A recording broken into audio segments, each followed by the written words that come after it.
आणि मुलं बोलत होती. आणि तेवढ्यात अचानक लाईट्स जातात.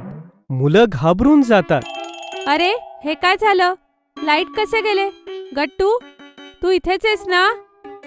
मला दिसत नाहीये. कुठेस तू? मी इथेच आहे चिंकी. तू कुठेस? काहीच दिसत नाहीये. खूप अंधार झालाय. थांब, आई टॉर्च ठेवते ना कुठेतरी. कदाचित स्वयंपाकघराच्या ड्रॉवर मध्ये. चल बघूया. दोघेही घाबरून अगदी सांभाळून एकमेकांच्या पाठीमागे जातात. ड्रॉवरमधून टॉर्च काढतात. तेवढ्यात त्यांना बाहेर खिडकीतून काहीतरी चमकताना दिसतं. दोघेही टॉर्चने बाहेर खिडकीकडे पाहतात.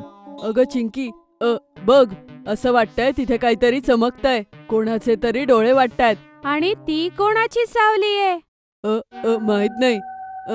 चिंकी, चिंकी, खूप भीती वाटतीये. ते दोघेही घाबरून एकमेकांना चिकटून उभे राहतात.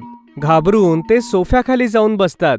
तेवढ्यात वरती छतावर धप असा आवाज येतो. हा कसला आवाज आहे? वरती कोण आहे? चोर तर नाही ना शिरला घरात? दोघेही सोफ्याखाली लपले होते की अचानक त्यांना बाहेरून एक आवाज ऐकू येतो. कुणी त्यांना हाक मारत होतं. गट्टू, चिंकी, अरे मुलांना कुठे आहात तुम्ही? तुम्ही ठीक आहात ना? अगं चिंकी, असं वाटतंय कोणीतरी बोलावतंय. हो, मलाही वाटतंय. बघायचं का कोण येते? गट्टू, माहित नाही कोण आहे. आठवतंय ना, आईने एकदा काय सांगितलेलं की अनोळखी माणसाला घरात घ्यायचं नाही. पण घर तर बंद आहे. कोणीच येऊ शकणार नाही. हो, पण आपण कोणालाच सांगायचं नाही की आपण घरात एकटे आहोत. हो चिंकी, बरोबर बोलतेस तू. आई थोड्याच वेळात येईल. शांतपणे इथेच बसून राहूया. अरे मुलांनो, खिडकी उघडी असेल तर मी जेवण आणलंय, हे घ्या. मुलांनो, अरे मुलांनो, ऐकताय ना? खाण्याचं नाव ऐकून गट्टू आणि चिंकीच्या तोंडाला पाणी सुटतं. ते दोघे एकमेकांकडे पाहतात. पण त्यांना पुन्हा आईचं बोलणं आठवतं. बंटीची आई सुद्धा बोलावून निघून जाते. त्या गेल्यानंतर चिंकी उठते आणि खिडकीकडे जाऊ लागते.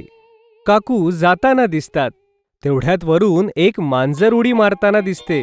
काकू आल्या होत्या गट्टू, आणि त्यांनी जेवणही आणलेलं. आणि हे बघ, इतक्या वेळेपासून गच्चीवर मांजर उड्या मारत होती. हो, मग तर घाबरायचं काहीच कारण नाही. नाही गट्टू, त्या सावल्या अजूनही दिसतायत. माहित नाही कोण उभं आहे. मग तू का तिथे उभी आहे? कोणीतरी बघेल. तूही सोफ्याच्या खाली ये. दोघेही सोफ्याच्या खाली टॉर्चच्या प्रकाशात बोलता बोलता थकून झोपून जातात. आणि सकाळ होते. सकाळ होताच दरवाजा उघडतो आणि आई घाबरतच घरामध्ये शिरते आणि गट्टू चिंकीला शोधू लागते. गट्टू, चिंकी, कुठे आहात तुम्ही? आणि सोफ्याच्या खाली काय करताय? माझ्या बाळांनो, तुम्ही ठीक आहात ना? आई, आई, तू कुठे होतीस आई? माझी कालची फ्लाईट कॅन्सल झाली बाळा, म्हणून मला उशीर झाला. मी बंटीच्या आईला फोन केलेला तुम्हाला बघण्यासाठी. आई, आम्हाला सोडून कधीच नको जाऊस. हो आई, आता आम्हाला एकटं नाही सोडायचं. हो बाळांनो, आता हे घर मी तुमच्यावर सोडून कधीच जाणार नाही. जर तुम्हाला आमचे व्हिडिओ आवडत असतील तर लाईक करा, कमेंट करा आणि सबस्क्राईब करा.